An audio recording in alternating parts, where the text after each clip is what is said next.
¿Qué tal? ¿Cómo les va? El pensamiento de hoy pertenece al filósofo francés de la primera mitad del siglo XX, Maurice Blondel.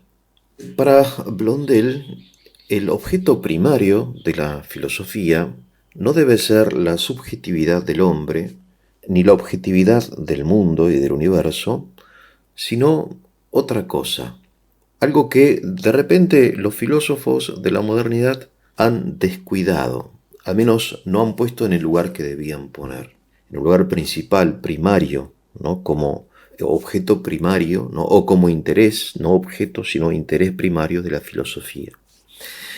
Y que, dice Blondel, cuando ponemos esta realidad en el centro de la rueda, ¿no? Como nos damos cuenta que se une todo aquello que está desvinculado, ¿no?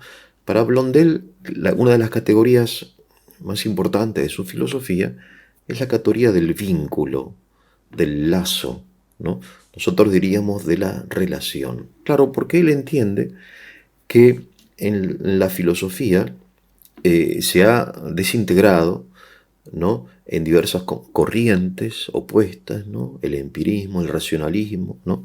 La filosofía política, por ejemplo, el socialismo y el liberalismo, opuestos también, ¿no? En la filosofía también política, el nacionalismo, el imperialismo, el espíritu cosmopolita, etcétera, ¿no? O sea, el teísmo, el ateísmo, etcétera. O sea, como ya solamente las palabras, ¿no? Esta cantidad importante de corrientes filosóficas nos da una impresión un poco desagradable, ¿no? Una especie de desazón, porque no llegamos a encontrar la unidad, ¿no?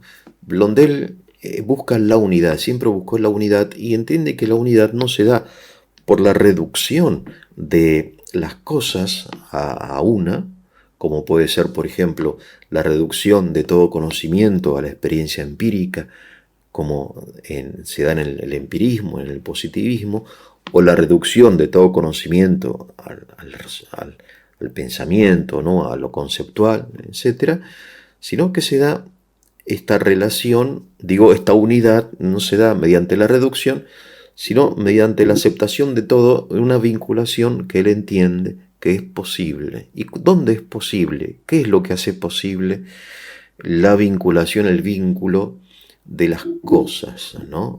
El vínculo, por ejemplo, entre la voluntad y la inteligencia, el sujeto y el objeto, ¿no? Que es el problema de la filosofía moderna, ¿no? Es decir, del conocimiento, cómo se vincula el consciente y el inconsciente, tema que Blondel trata también en sus obras, el que conoce a Freud, la intención y la obra, el hombre y el mundo, por ejemplo, ¿no? O el yo y el tú, las relaciones humanas, el individuo y la comunidad, el creyente, Dios, el pasado y el presente, el futuro, ¿no? Todo esto, ¿cómo se... Bueno, entonces Blondel dice, bueno, esto se puede relacionar mediante, si focalizamos nuestro pensamiento, ¿no? Él es un filósofo profesional, en algo que él llama la acción. De modo que para Blondel la desintegración, la disgregación del pensamiento y de la vida se puede llegar a superar, podemos llegar a recuperar la unidad si ponemos a la acción como interés primario de la filosofía, ¿no? Esta es una intuición que él tuvo siendo joven. Esto es interesante porque él desarrolla esta intuición de su juventud, después en su tesis doctoral, que después va a ser el libro más conocido de él, titulado La acción, pero que ya él siente. ¿Y por qué lo siente? Lo siente porque es cristiano. Entonces aquí podemos preguntarnos, en primer lugar, si lo que él hace es filosofía o teología. Claro, porque su inspiración es el Evangelio. Su inspiración, y él no lo niega, no está ocultando que su inspiración sea el Evangelio. Pero sin embargo, él dice que, siendo su inspiración el Evangelio, hace auténtica filosofía, no teología. Y sí, obviamente, ¿por qué no? Porque una cosa es la inspiración y otra cosa es el contenido, ¿verdad? Es decir, un médico puede estar inspirado por el amor hacia Dios y hacia el prójimo para realizar su tarea bien como médico, ¿no? Su investigación, su terapia, etcétera, inspirado, digo, por el amor a Dios, por su amor cristiano, y sin embargo su actividad es estrictamente científica, no es una actividad que podamos señalar como religiosa, sino científica, hace medicina, aunque en su inspiración sea religiosa. Un empresario, por ejemplo, ¿no? Como hay tantos empresarios, ¿no? Héroes anónimos, constructores de la Argentina, que realizan su obra inspirados en el Evangelio, ¿no? Y sin embargo, cuando ellos toman decisiones, la toman como empresarios, de acuerdo a la demanda, a la oferta, a la capacidad productiva, a los insumos, en fin, son técnicos, son ingenieros, son contadores, etc. Entonces, en Blondel lo que tenemos que distinguir, entiendo yo, aunque él sea un filósofo, lo que es la inspiración del contenido propio de su texto, que es estrictamente filosófico, ¿no? Cosa que algunos han negado porque tienen como este prejuicio, ¿no? De que el creyente no puede ser auténticamente filósofo porque se mete, ¿no? Se introduce consciente o inconscientemente la fe en cosas que son estrictamente racionales, ¿no? Sí, obviamente. Y así debe ser, ¿no? Precisamente así es. Así como se mete la fe en el creyente, se mete el ateísmo en el no creyente. Por eso el ateo no es que sea más libre que el creyente, ¿no? Sino que está también determinado, condicionado por su propia fe en que Dios no existe. Bien, en primer lugar, entonces, la centralidad de la acción. No quiere decir que Blondel reduzca la realidad a la pura acción, sino que a través de la acción nosotros necesariamente observamos la realidad, porque no podemos distanciarnos de la acción para concentrarnos, por ejemplo, en algo o en alguien. No, no. Somos en la acción. Somos en la acción. El mismo ser es estar siendo, ¿no? Las cosas no es que sean, sino que están siendo. El ente es aquello que está siendo. Hay una acción, la acción de existir, aunque sea una acción de tipo pasiva, una pasión, ¿no? El recibir el ser de Dios, pero es una acción. Bien, entonces le doy un ejemplo, ¿no? Porque son temas muy abstractos, entiendo, es abstracto, es abstracto, ¿no? Entonces, Doña Rosa, que es nuestra vecina, está cocinando en su casa, ¿no? En su cocina, un sabroso guiso de lentejas, ¿no? Como la saben hacer las madres, ¿no? Sobre todo en invierno, para sus hijos, ¿no? Entonces, claro, nosotros establecemos un vínculo entre estas diversas realidades que están desvinculadas. Por un lado tengo a Doña Rosa, el invierno, las lentejas, el agua, la cocina, el fuego, los hijos, en fin. Entonces, cómo se vinculan estas realidades que están destinadas, si quieren, entre comillas, a estar unidas, reunidas, pero que yo las percibo como separadas independientes? Bueno, mediante la acción de cocinar. Es cuando Doña Rosa se pone a cocinar, es cuando yo veo la vinculación, la relación entre estas cosas que aparentemente están desvinculadas, ¿no? Es decir, es la acción la que hace que las cosas que no están relacionadas se relacionen. Así de fácil, si quieren, ¿no? Es decir, este es el vínculo, el vínculo. Por eso el problema es que nosotros en el pensamiento, o mediante el pensamiento, nosotros como congelamos la realidad en forma artificial. La detenemos, sacamos una fotografía, pero la fotografía en realidad no nos transmite la realidad. Lo que nos transmite la realidad es el video, ¿no? Es decir, las cosas en acción, si no actúan, no son perceptibles, ¿no? Es decir, la acción es el centro ideal donde se entrecruzan y se vinculan la inteligencia, la razón, la sensibilidad, la voluntad, el sujeto, el objeto, ¿no? En fin, el consciente, el inconsciente, etc., ¿no? Por eso Parece que Blondel aquí está resaltando algo realmente importante que puede ser realmente superador, ¿no? Claro, no parece que haya sido, no haya sido tan popular como debería haber sido Maurice Blondel, ¿no? En fin, entonces en términos académicos, digamos que la acción reúne en una síntesis los objetos que las diversas corrientes filosóficas privilegian en forma unilateral. Bueno, esto es en primer lugar, ¿no? En segundo lugar, Blondel entiende que a partir del Evangelio, ¿no?, de la Sagrada Escritura, que en el centro de la revelación divina está la acción divina. Dios es el creador y el redentor. Y ser creador y redentor no es otra cosa que realizar una acción mediante la cual, en primer lugar, las cosas existen, ¿no? Volvemos al tema del ente, ¿no?, de la existencia como efecto de la acción divina y de la redención. Porque el centro o la quinta esencia del Evangelio está representada en una acción. El verbo, dice San Juan, se hizo carne. Este se hizo, ¿no?, es un hacerse, es una acción del todo particular, porque no es hacer algo, sino que es hacerse a sí mismo, se hizo carne. Es decir, esta es la acción que es el origen, el principio, el único de todo lo que hoy llamamos cristianismo, cristiandad, iglesia, ¿no?, fe, etc. Es el hacerse carne del verbo, del Hijo de Dios, ¿no? Entonces, esta es la inspiración de Blondel.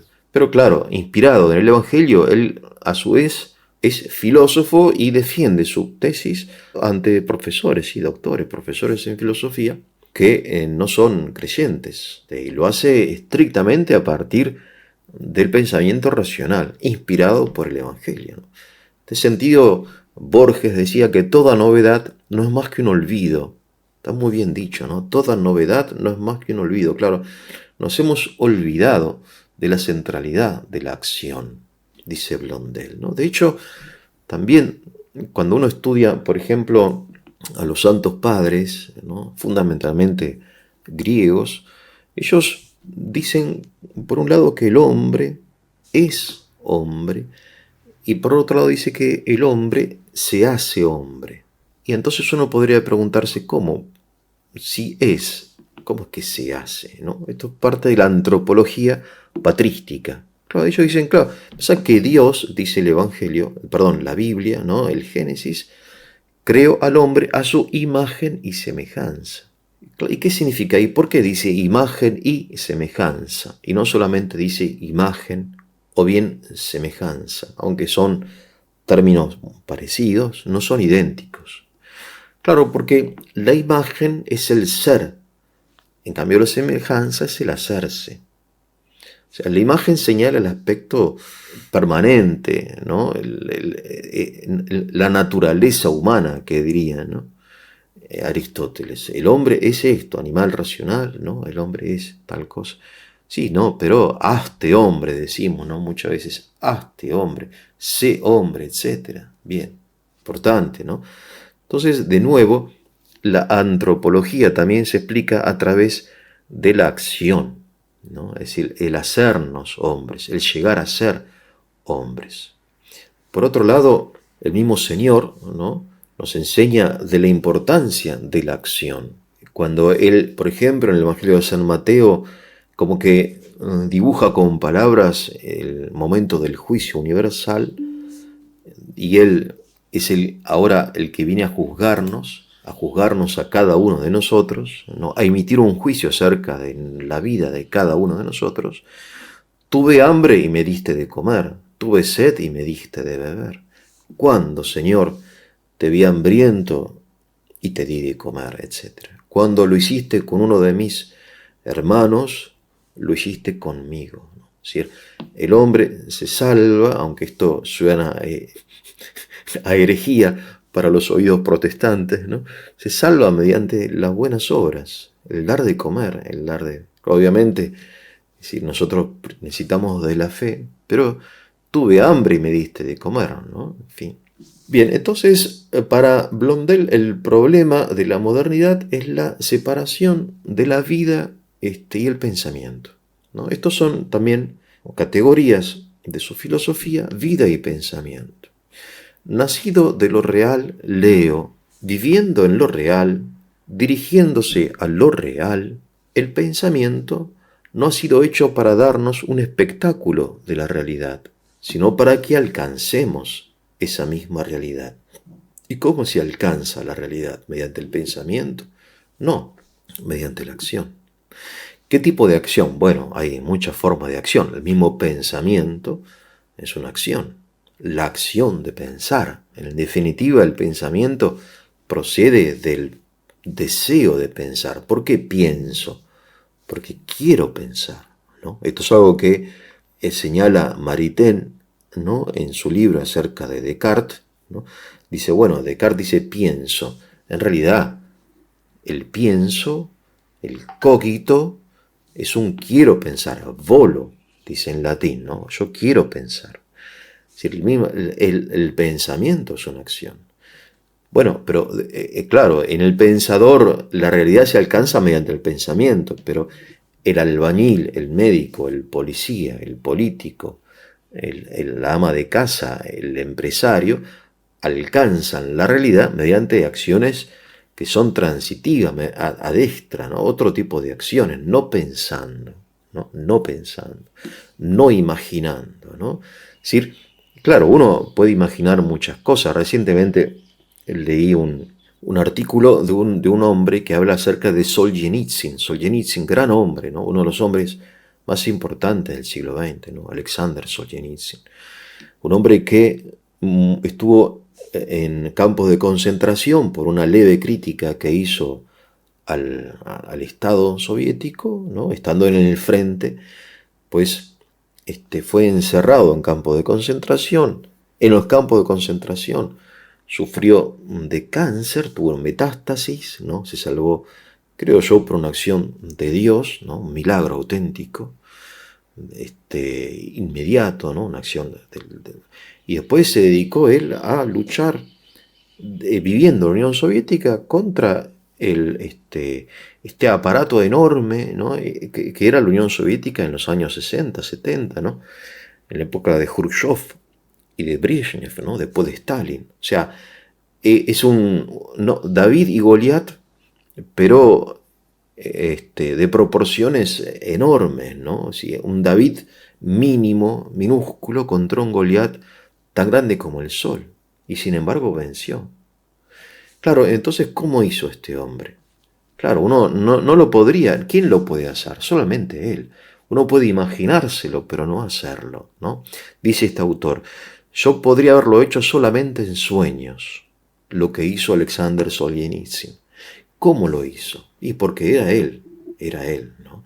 Si era un hombre de acción. Y estos hombres realmente faltan. Dice Maurice, ¿no? Blondel, falta vida. Es decir, hay pensamiento, pero no hay vida. Aún dentro quizá misma de la iglesia y del clero, ¿no? También, al cual pertenezco, falta vida. Bien, en el año 1893, cuando Blondel cumple 32 años, escribe, fíjense ustedes, ¿no? Lo que es también la fidelidad a su vocación, porque él la tesis la defiende muchos años después. Pero ya siendo joven, ¿no? Bueno, 32 años ya no es tan joven, sobre todo en aquella época, un hombre maduro, me propongo estudiar la acción, puesto que me parece que en el Evangelio se atribuye a la acción el poder de manifestar el amor y de ganar a Dios. Estudiaré la acción, puesto que en este tiempo no sabemos actuar. Él dice, no sabemos sufrir para actuar y producir. Falta corazón, dice él, ¿no? Falta corazón. Se sabe, se comprende, se sutiliza, se contempla, se disfruta, pero no se vive. Y trae un texto, aquí él cita en latín, in ipso vita erat, in vita erat lux hominum, ¿no? En él estaba la vida, y la vida era la luz de los hombres. Vida ante todo, vivir y actuar con el corazón para ver con el espíritu. Quiero hacer ver que la más alta manera de ser es actuar. Interesante, ¿no? Y así, etcétera, ¿no? Sigue hablando. Blondel es un autor que vale la pena, creo yo, recuperar, ¿no? Son estas intuiciones muy válidas, ciertamente muy cercanas al Evangelio, ¿no? Pero también con profundo sentido filosófico, ¿no? Como yo les decía, la obra de Blondel fue recibida con escepticismo por su inspiración religiosa. Por otro lado, Blondel dice que lo real es inaccesible y que en el fondo no podemos comprender absolutamente la realidad, ¿no? Lo real está más allá de todo discurso filosófico, escribe él siendo filósofo, y tampoco se deja expresar por el discurso filosófico, sino que solo puede ser experimentado en la vida realmente vivida. De nuevo, fíjense ustedes, ¿no? Como su preocupación es este distanciamiento entre la vida y el pensamiento, ¿no? Es decir, el pensamiento es parte integrante de la vida, ¿no? Es una forma de vida y se nutre de la vida y está al servicio de la vida, ¿no? Es decir, hablando de Solzhenitsyn, por ejemplo, su pensamiento, sus obras, ¿no? De literatura, que son también filosofía, etcétera, y política, historia, etcétera. Solzhenitsyn tiene un estilo del todo particular, surge de su experiencia en el campo de concentración, ¿no? En el Gulag, así como el pensamiento de Viktor Frankl será nutrido de su experiencia también en los campos de concentración del nacionalsocialismo, ¿no? Alemán. Entonces el pensamiento nace de lo real, se nutre de lo real, se dirige a lo real y está destinado no a ser un espectáculo, sino a transformar la realidad, pero transformarla en el sentido auténtico, a partir de la realidad. Y voy a ir terminando, un último pensamiento que me parece que es válido, ¿no? Ustedes saben que Marx escribió su famosa tesis acerca de Feuerbach. La tesis número 11, quizá la más famosa, dice así, leo, de Marx: los filósofos no han hecho más que interpretar de diversos modos el mundo, pero de lo que se trata ahora, entre comillas, gracias a mí, no humildemente Karl Marx, pero de lo que se trata ahora es de transformarlo, ¿no? En fin, es decir, lo que Kant dice un giro copernicano, ¿no? Es decir, así como Kant hizo un giro copernicano en la filosofía, ¿no? Trasladando las cualidades del objeto al sujeto, así Marx hace también un giro copernicano, trasladando la preocupación de la filosofía de lo que él llama interpretación del mundo a la transformación. Claro, muy interesante, ¿no? Realmente uno dice, bueno, qué interesante, ¿no? Qué nuevo. Bueno, no es nuevo, no es nuevo, ¿no? Recuerden ustedes lo de Borges, toda novedad es un olvido, dice Borges. Bueno, o sea, hay los filósofos y sobre todo las tradiciones religiosas siempre se han concentrado en transformar el mundo, ¿no? Es decir, nuestro Señor vino a transformar el mundo, no a interpretarlo. Bien, no importa. Bueno, dejamos a Marx el privilegio de ser el que descubrió, ¿no? esta novedad, ¿no? Que no solamente es suficiente interpretar, sino que transformar el mundo. Bien. Ahora bien, ¿cuál es el problema de Marx? El problema de Marx es que su pensamiento orientado a la praxis, ¿no? A la transformación, no se nutre de la realidad. Estaba como orientado a la vida, orientado a la transformación, pero que no brotó de la vida, sino que brota de la subjetividad humana tal como la concibió Hegel en sus famosas leyes. Por eso Marx no logra liberarse del idealismo, no es realista, porque sus categorías que él intenta aplicar a la realidad para transformarla no son categorías de la realidad, sino que son categorías marxistas, hegelianas, y es la realidad la que se tiene que amoldar a ellas, ¿no? Y esto es una enorme tragedia. Es decir, lo que ha sucedido en la Unión Soviética en el siglo XX fue la aplicación en la práctica, ¿no? de este idealismo, este subjetivismo, contrario a la vida, que parece que está orientado a la transformación, pero está orientado a la destrucción, ¿no? Y es lo que sucedió, la destrucción de millones de vidas humanas, ¿no? En las guerras, la guerra civil, en la revolución, campo de concentración. Y Solzhenitsyn es testigo de esto, ¿no? Uno de los privilegiados, fundamentalmente en su archipiélago Gulag. Bien, entonces termino. Ustedes podrán encontrar en la web textos, no muchos, lamentablemente, acerca de Blondel y de Blondel, ¿no? Donde él desarrolla en forma muy detallada, ¿no? Es decir, al modo kantiano, si quieren, su teoría acerca de la acción. Bien, sé que es difícil, puede ser de su utilidad. Si así lo fue, les voy a pedir que le pongan el like, se suscriban, lo compartan para la difusión del canal. Ahora me despido, que tengan un muy, pero muy buen día.